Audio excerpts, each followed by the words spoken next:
Hello to everybody this afternoon. Thank you for joining me for today's daily COVID update. I'm joined today by Secretary Nate Smith, Secretary of Health. I also have Secretary Nate Todd of the Department of Veterans Affairs and Secretary Stacy Hurst of Parks, Heritage, and Tourism that will each make comments today. First, let me address some economic news. As has been reported, last month's national unemployment rate has been reported at 14.7%. Arkansas is 4.5% less than the national unemployment rate. We're at 10.2%. Now, that's not that's not saying I'm happy with a 10.2% unemployment rate, but it is put it in perspective as to where we are in relation to the nation and how so many have become unemployed across our country, and it shows that we have work to do here in Arkansas. I also would point out that this is April, and in May we started lifting some of the restrictions and people going back to work, so I'm hopeful that May's numbers will be better than that. We will wait and see. It does show that we have 102,000 Arkansans that are unemployed now versus 2 months ago. And that shows the need to get relief to them and that businesses need to be hiring again, and we want to be able to encourage that. And that brings me to two of our financial assistance programs. One is the Ready for Business grants. As of noon today, 8,198 have been approved of the Ready for Business grants that goes to our small business owners across Arkansas to help them as they restart and re-engage in business and expand. This grant money will be sent out today and over the weekend. In terms of the pandemic unemployment assistance for the self-employed, the gig economy workers, first, the website that last week had some challenges in terms of security. The system is secure in processing claims, and as of noon today, 7,105 claims have been paid, and tonight another 3,000 more will have the funds sent out. And I would emphasize to everyone that if you have a claim pending and you received an email this morning, then you should go online and complete your weekly claim so your claim can be processed and the payment made. And that is pua.arkansas.gov. There will be 60 to 70 people working over the weekend on Saturday, Sunday, and Monday to handle call center calls and to process claims. The best way, of course, is to do that online. But I'm grateful for all of those that have worked hard to get that money out, and I'm delighted that that money is being sent out really as we speak. In terms of the cases, yesterday we had 5,458 cases, with the highest increase in cases in one single day. Today we have an additional 154 cases. Of those, 135 are in the community. That brings the total today to 5,612 cases. In terms of hospitalizations, we have reduced the hospitalizations from 86 down to 81, so that's a reduction of 5. In terms of deaths, there's a +3, brings us to 113 deaths in Arkansas. And we'll go quickly through the slides. The first one is our usual slide on the number of new COVID cases in Arkansas, and you can see the very top high point yesterday with 450 plus new cases, and then you can see us today that has dropped significantly from that to the more expected level in light of the testing that is being done. The next slide will have the 7-day rolling average is the orange line, and you can see because of that huge spike there was an upward tick there that will be leveling off. The next slide is the number of hospitalized. Again, you can see the trend line in which the second peak is not as high as the first peak, which is a good sign for us in terms of hospitalizations down below the 100 level. And then the next one is the number of active cases in Arkansas, those that have recovered, and we see that the active cases are a little over 1,400, which is really the height. It's a new peak in terms of active cases that we have. And then the next slide is going to the subject of testing, and you can see that today we have tested about 2,900 it looks like in terms of testing. So the trend line, I mean, our testing is going very, very well, which you'll see, I think, in the next slide, which is the percent of positive tests by date of result.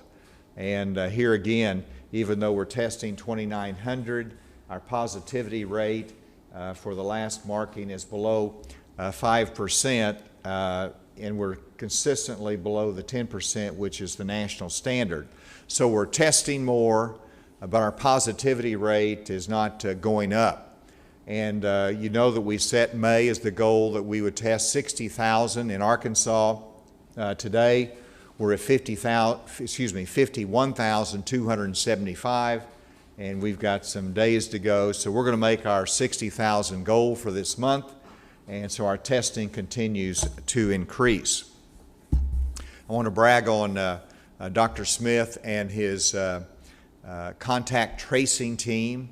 And we took a sample, I think it was a week ago, of like 64 cases, and we traced those down and we gave a report on those. And I was a little concerned because it took us a couple days to get the level of tracing that we needed to get done. Well, yesterday's number that was so high, a very high number of 450, I believe it was, Dr. Smith tells me that they have traced already 61% of that number from yesterday. This is great news as to the enhanced capability of contacting and tracing and knowing where these numbers are coming from. And that's another very important point, just anecdotally, based upon statistics. Washington County had the highest number of new cases with 32. And most of those 32 new cases came from three households, which shows you the quickness of spread in a household or in a community. Benton County had 22, but then skip on down to Paragould. Up in Greene County, you had 8 new cases from the same street. And so you don't know whether it's kids playing together or block party that they didn't do the social distancing, but 8 came from the same street. And so it reminds us that we have to continue to be careful, practice our social distancing, and even though we're testing a lot, our cases might go up, we can handle all of this if we are doing the right thing in avoiding the spread and protecting our families. With that, let me invite Dr. Smith to come and make his comments, and then we'll go from there. Dr. Smith. Thank you, Governor. As the Governor has pointed out, the numbers today are much less dramatic than yesterday. As the Governor has mentioned, we had 154 cases, 19 of them were from correctional facilities, 135 community, so our total is 5,612. Of those, 1,470 are active. Of those active cases, 86 are in nursing home, 510 are correctional facilities, and 874 are active cases in our communities. We have had 20 new cases in nursing homes. Most of those were in Union County, so our total is 350 there. We had 4 additional nursing home staff, so we're at 201 there. We have had 13 additional cases reported at the Federal Correctional Institute in Forest City, so our total there is 622. As the governor mentioned, we have a net decrease of 5 in the hospitalized cases, so we're at 81. We currently have 14 on a ventilator. That's no change from yesterday. And we've had 3 additional deaths, so we're at 113 deaths total.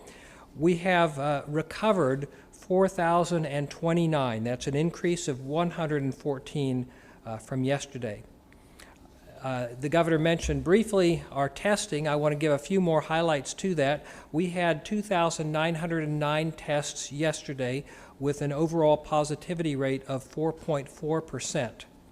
Of those 29,008, 257 were from the Arkansas Department of Health Public Health Lab, 223 from the UAMS lab. We have, since the beginning of this, we have now tested 102,041 individuals. In the month of May, we've tested 51,275. I wanted to briefly talk about the new cases that were reported today and the counties that they are coming from. The governor's mentioned that we had 32 from Washington County, and as he mentioned, they were more than half were from 3 households. We have had 22 in Benton County. We've had 19 from Pulaski County, 11 from Sevier County, 10 from Crittenden County, and 8 from Greene County. As the governor's mentioned, this neighborhood clustering in Paragould. All the other counties were 5 or less, 5 or fewer. I want to briefly talk about the cases from yesterday. We had, of the community cases, now about half of those 455 from yesterday were from the FCI, so we consider those to be traced. But of the 224 community cases, and that's actually 2 less than I reported yesterday. 1 turned out to be out of state, and 1 on repeat testing was negative, so we consider that to be a false positive. Of those 224 community cases from yesterday, we have successfully contacted already 137, or 61%. Of those, 24% are known to be contacts of a previous case. Getting down into a little bit more detail, 37 of those 137 that we've contacted are connected with clusters at sites of employment, 4 different sites of employment. We looked specifically for some of these risk factors I've mentioned before, restaurants, gyms. Only 2 had reported having been at a restaurant during the period where they could have been infected. Only 2 of them have been to a gym or a fitness center. So far we're not seeing any clusters related to these activities that we've newly opened up. The last thing I'd like to mention is that we are updating our directive for elective surgery. That will go into effect on Monday. And the highlights on that, now we've basically removed all the restrictions from ASA rating. That means even the sicker patients can have their elective surgery. We've removed the restriction on length of hospital stay. We do still require testing within now 72 hours, preferably within 48 hours, but 72 hours, and antigen testing where available can be used, but not antibody testing. We've exempted procedures that meet the following criteria, exempted them from the requirement for testing, pre-op testing. If they are performed outside a hospital setting and they have no commingling with inpatients and they do not involve penetration of a body cavity or joint space, then we do not require the pre-op testing. For example, an outpatient cataract surgical procedure in an office would not require testing before the procedure. And that directive will be posted if it's not already been. With that, I'll turn it back over to the governor. Dr. Smith mentioned that the numbers were not as dramatic today, so I want to thank you for not giving us a day full of drama. As we go into the weekend, it's Memorial Weekend, and I ask Secretary Hurst to come and to talk about Memorial Weekend in terms of outside activities, which many Arkansans will be engaged in, and then Secretary Nate Todd will talk about it from the standpoint of our veterans and our Veterans Home.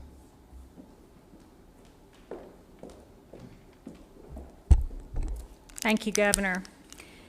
With the Memorial Day holiday weekend upon us, I'd like to share some information on how Arkansans can enjoy one of the very best things about our state, and that is the abundant access we enjoy to nature and the out of doors. The Cedar Falls Overlook Trail at Petty Jean State Park is reopened. The Delta Heritage Trail, which had suffered from fallen trees in the recent storm, is now fully cleared and reopened. That's along eastern Arkansas. All of the trails at Cane Creek State Park near Star City have been cleared of fallen trees as well and are now open. A reminder to our visitors that our uniformed state park staff will be monitoring and enforcing the safe physical distancing that is required. Recreating responsibly with leave no trace principles helps protect our beloved state parks. So I encourage you all to use your state parks, but to do so responsibly. Finally, if you're still looking for overnight opportunities, we still have a few lodge rooms available, so I encourage you to go to the Arkansas State Parks and take a look at that. During the national health emergency, we have been in close collaboration with our federal partners that own lands in Arkansas. And I'm pleased to share that the U.S. Forest Service has reopened Whitaker Point Trail and the Glory Hole Trail in the Ozark National Forest. Both of those are very popular trails. The Buffalo National River reopened Lost Valley Trail today. Again, another very popular location. Wolf Pen Gap within the Ouachita National Forest is also open. Officials with these federal agencies will be encouraging, like we do, everyone to be safe and responsible when using these popular trails, and please avoid congregating. I'd like to remind the public as well of our system of natural areas that exist in the state. The Arkansas Natural Heritage Commission owns a number of natural areas and manages these areas for public access. So if you are interested in going to one of these natural areas, you can go to naturalheritage.com. There's a list there. You can search by county. It will give you a map and point out where you can access the natural area. And this includes, for example, some of our most popular natural areas, for example, Rattlesnake Ridge, which is in western Pulaski County, the Kings River Falls, which is up in Madison County. So these are popular locations, but frequently aren't as crowded as our many state parks trails. Finally, one note with the rain that we've had and are supposed to have this weekend, I want to remind everyone to please be mindful of water levels and the potential for flooding. Please be safe and have a great holiday. Thank you, Governor. Go ahead, Secretary Todd. Good afternoon, Governor, Dr. Smith, Secretary Hurst, and all of Arkansas. Governor, we did test our 90 residents in the North Little Rock Veterans Home, and I shared with Arkansas that they all came back negative. We will soon test those veterans in our Fayetteville Veterans Home. To those who have served and those currently serving in the uniformed service of the United States, we are forever mindful of their personal sacrifices, of these our sons and daughters. We are compelled to never forget while we enjoy our daily pleasures. This weekend and on Monday, our nation and our great state will pause to reflect and remember those that have served our nation. On Monday, the governor has purposely decided to pause to lay a wreath at the North Little Rock Veterans Cemetery, he and Major General Penn. Mr. Austin Booth, our Chief of Staff for the Arkansas Department of Veterans Affairs, an Afghanistan combat veteran of this generation, and a Catholic high school graduate, will lay a wreath at the Arkansas Veterans Cemetery at Bird Eye at Cross County. Due to the COVID-19, we will Facebook Live these memorials, and they will not be open to the public. Families are welcome through this weekend and Monday to visit the gravesite of your loved one and remember their service to this great nation and state. Ensure we practice social distancing and follow the guidelines of CDC and the Arkansas Department of Health. On this Memorial Day 2020, we are thankful for those that have served our nation, and we will never forget their service. Thank you, Governor. Thank you, Colonel Todd. With that, we'll take any questions. Have you guys has ADC gone through all the applications for the Ready for Business grants? I mean, or are they still going through trying to figure out, of all the people that applied, how many, do you have final numbers in terms of how many actually were verified and how much you expect to spend through the program? Or are you not there yet? There's, I got briefed on it right before I came in here, and the number that I mentioned is going out.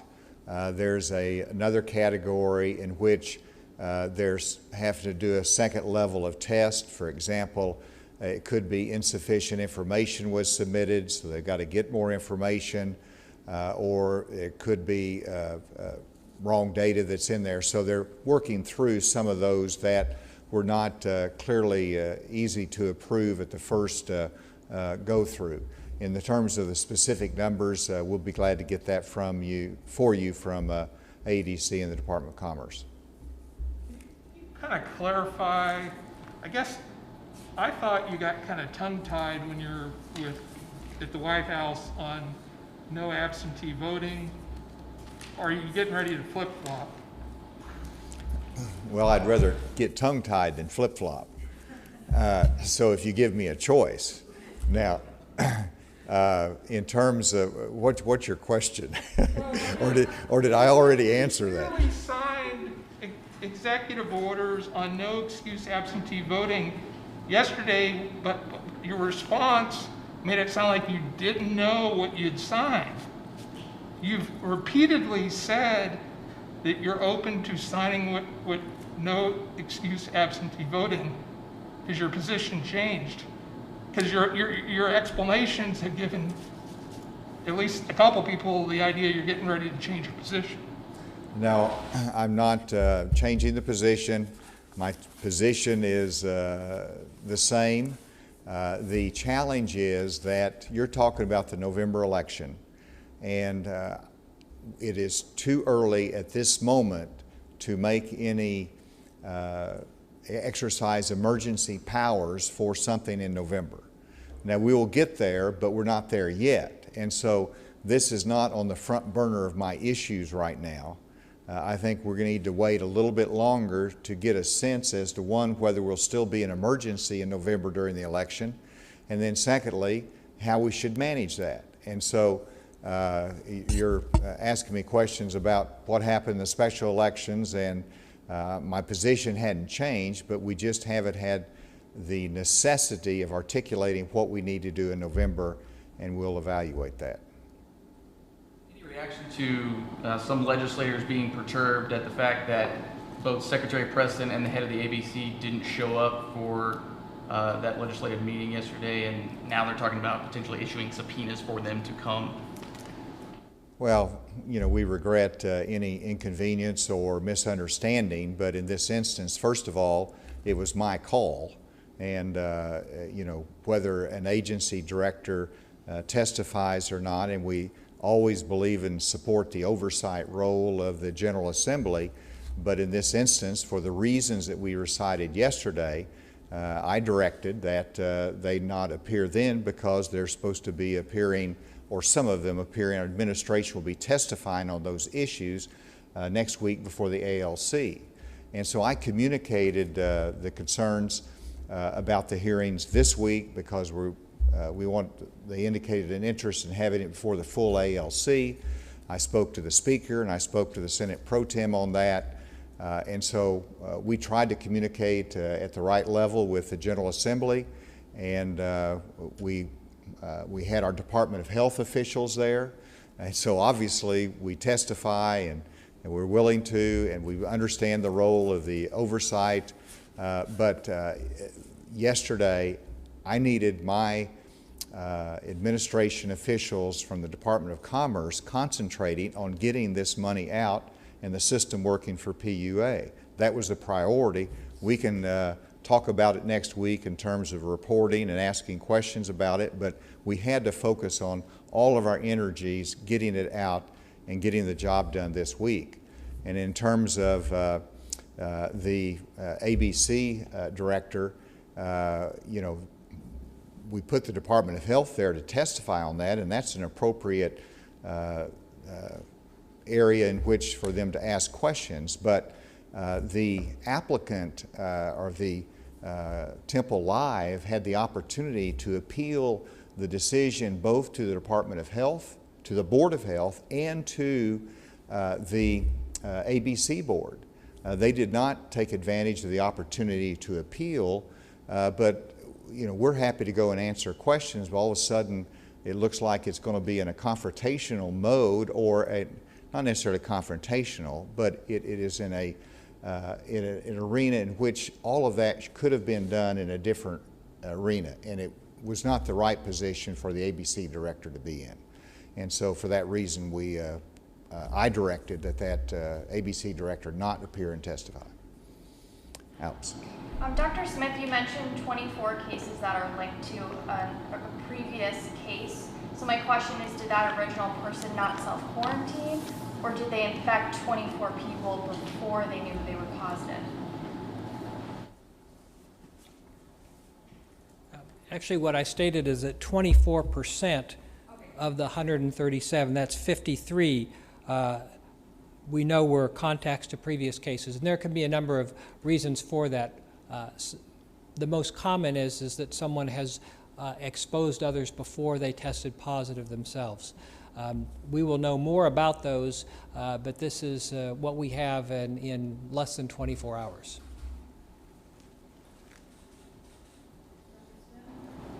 Can you tell us what the 4 sites of employment were that you mentioned? That 37 people were tied to 4 sites. Certainly. Nebo Poultry in Dardanelle, which we already knew about, Ozark Poultry in Rogers, St. Bernard's Medical Center, and Cargill in Springdale. Again, it was only a few cases in each, except for the Nebo Poultry. There were 21 cases there. Are those 21 new cases at Nebo Poultry? This is all from the cases that were reported yesterday. Are those patients or? I don't have information on that. These were employers, though, so I'm assuming that those may have been workers of some sort. Yeah, St. Bernard? 5. Yes, 5. And Ozark would be? Ozark was 7. Cargill was 4. 4 in Cargill. All right, let's go remotely. Are there any questions remotely? Yeah, Governor, this is Andrew with AP. Wanted to see, heading into a holiday weekend, how big of a concern do you have about seeing numbers going up even more, given the number of places that have opened up? And this is a question for you, but also for Dr. Smith. I guess, how actively is the state going to be watching some of these places, all these businesses and places that have reopened, to see that these guidelines or that these directives are being followed? Well, in terms of this weekend, the more information our Kansans have, the better decisions they make. And I'm asking them to be careful and to socially distance and to have fun, enjoy the holiday, but at the same time, remember there is a virus out there that we have to manage and avoid the spread. In terms of how we enforce, we're not a heavy police state. We rely upon complaints from citizens in which the Department of Health can send out their team to inspect and make contact with. Many times it's just simply a reminder to do the right thing, and Secretary Hurst talked about the park rangers. They're there to enforce, but first of all, they're there to remind. And people get excited and they congregate, so sometimes they just need a reminder to separate. I am comforted by the numbers that we see today and the contact tracing that we're doing. And so when we're doing this level of testing, I'm not overly concerned about the number of cases versus simply knowing where they are, and that our hospitalizations and our recovered cases and our testing and our positivity rate are going the right direction. Dr. Smith. I think we have learned with this virus some of the things that are pretty effective at keeping people safe, and there are different levels of risk. Passing someone on a trail is much lower risk than, say, being at a Memorial Day party where people are hugging and kissing each other and sitting around in close proximity, no one wearing masks. So we know the individual behaviors that we can take to minimize our risk. This is a good example of what we're doing here. We have people spread out. We have many of us are wearing masks when we're not spread out. These are things that we can do to safely congregate, but there are many things that are increased risk, and this virus does tend to cluster in neighborhoods, in family settings, because that's when people are in close contact with each other, breathing the same air, and we know how to avoid those and take the measures to protect ourselves. Alex. Governor, President Trump is calling for churches to reopen. Do you think that's wise? I haven't seen his specific comment, but I'm aware that he made remarks today about the churches. And of course, in Arkansas, ever since, May 11th, I believe it was, that they were able to open and they're able to engage in worship services. We asked them to follow the guidelines that have been submitted in terms of worship services. Many of the churches still have not reconvened. They're being cautious until they get a better idea and comfort level in terms of reconvening their worship services. And so we're all anxious for that to happen again, but we leave that discretion to the pastors, to the worship leaders, to make those decisions that are good for the congregation. Yes? At this point, where do you think phase 2 of reopening Arkansas will be? Is it looking like it will be closer to the fall at this point? No, I certainly would not try to put it in the fall that far away. We hope to get there much sooner than that. We're anxious to get there. But obviously with the uptick that we've seen yesterday particularly, we're not thinking about phase 2 right now in the very short term. But we are always looking at it in that 14-day period, because that's sort of the window that you want to see the right trend in either cases or positivity rate. And the positivity rate is probably what I look at the most, and that is such a steady number for us that as long as that's going in the right direction, then I think we can look at it down the road, but we're not quite there yet. And Dr. Smith, you probably ought to comment on that. We're going to look at our overall trend for a period of 2 weeks, and so far we have 1 day of downward trend.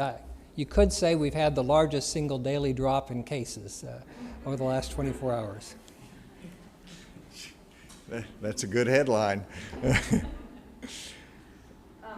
there a policy now for state employees? Are they required to wear masks in state buildings on the job? It's the same as we have in the private sector employment. We want to follow the same guidelines, and so they're not required to wear a mask at their desk, but they are required to socially distance, and when you cannot do that, to wear a mask. And so that, in fact, we're engaged in making sure that masks are available to our employees as they return from any remote work. we do want them to follow those guidelines. Let's take another question remotely. Hi, Governor. Governor? All right, I hear the lady first. Hey, this is Paige Croisy with 4029. I was just curious what factors you're looking for that may foreshadow a second wave. I know yesterday you mentioned that you don't want to go back on the reopening phase that we've started, but what would you do in the event of a second wave? Well, when we think about a second wave, we really think about next year. And whether it comes back sometime during the school year or next winter, sometime before we get a vaccination. In terms of right now, you know, we are really in that first wave, and we had our measurements through our testing that showed one peak, and then we've dropped off of that, and then because of the increased testing, we're actually showing a second peak, which is, more I look at this, it seems like every state is different in their trend lines and what their graphs look like. So I still consider this the first phase that we're in, and if we have a resurgence, we want to make sure that we take the appropriate steps. But the biggest second wave I think we want to worry about and be prepared for is next year. Dr. Smith? I agree. We haven't had a smooth up and down curve like the predictive models predicted. You know, we have had a lot of moving parts here, including the increased testing, and you know, some camels have one hump and some have two. So. And the governor said you would be prepared to take those steps. What exactly would those steps be? Have you thought about that?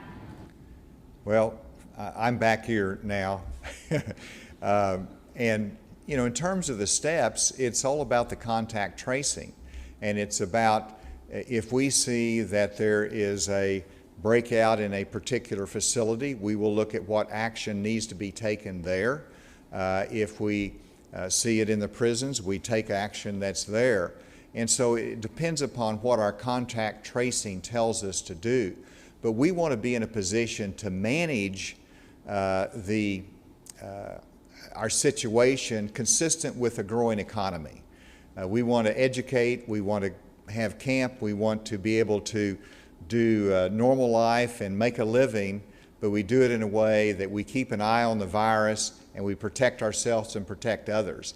That's our focus versus thinking about, you know, what are we going to close down next? That's not our mindset anymore. Our mindset is how can we be open and do business and be safe at the same time? Next, yes. And I don't know if Dr. Smith needs to talk about this, but on the elective surgical procedures, in terms of the procedures that are exempt from testing, is that going to include surgical abortions?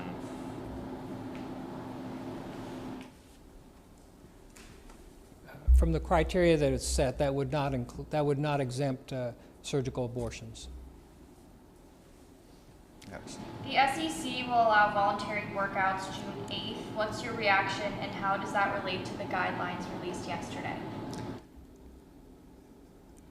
They're going to allow, say it again. Voluntary workouts June 8th. And who's going to allow that? The SEC. SEC, okay. Well, you know, it all depends on the circumstances, but I'm glad they're looking at how they can return sports next year. Under our guidelines, you know, teams are allowed to have training and individual practices based upon our guidelines for gyms and workouts.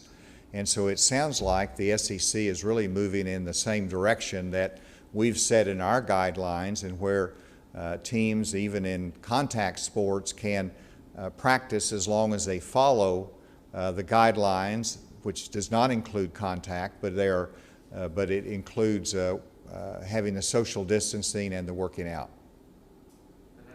Are you just deferring to the SEC in terms of college sports, or how does that relate to what the SEC does and what the state guidelines are? As Dr. Smith indicated yesterday, the guidelines that we provided for team sports yesterday is not addressing intercollegiate athletics. And so we're going to be looking at that as we get closer in to late spring and summer. Is there one more question remotely? Oh, there was a gentleman, yes, actually. Governor, Craig Cannon, 4029.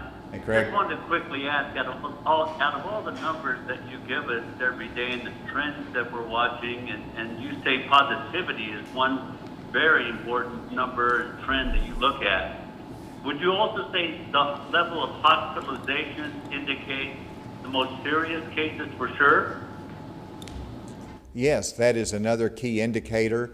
We've relied upon that really from the beginning because it shows the seriousness of the case, and so that's something that we watch very carefully, not just because it's a key indicator as to how the virus has spread in Arkansas, but it's also a key factor in determining to make sure that we have sufficient hospital space, ventilators to care for the patients. So it is a key indicator that we follow. Dr. Smith, do you want to comment on that? I agree with that entirely. We've always looked at hospitalizations as a key indicator as well as deaths. The only thing is that those are lagging indicators. They reflect cases that were acquired 2 or more weeks before. So we have to look at the whole package, but hospitalizations clearly are a more stable indicator because the case counts depend a lot on our testing.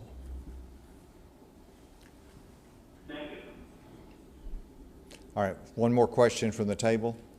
Is there some legislators that say they're having a hard time justifying the state of emergency in the state, considering relative to the population numbers, the number of active cases, the number of hospitalizations don't seem to be, at least on the surface, very alarming? I guess kind of how do you respond to some of that?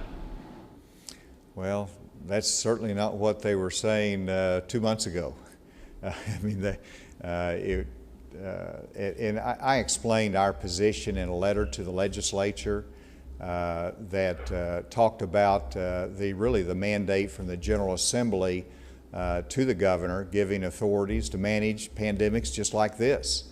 And without the extraordinary powers that the General Assembly has given, then it would be really impossible to provide the public safety through Dr. Smith and his team at the Department of Health. And so whether it's a national emergency or a state emergency, these are powers that the Constitution and the General Assembly give, and the letter that I gave the legislature, I think, explains that position.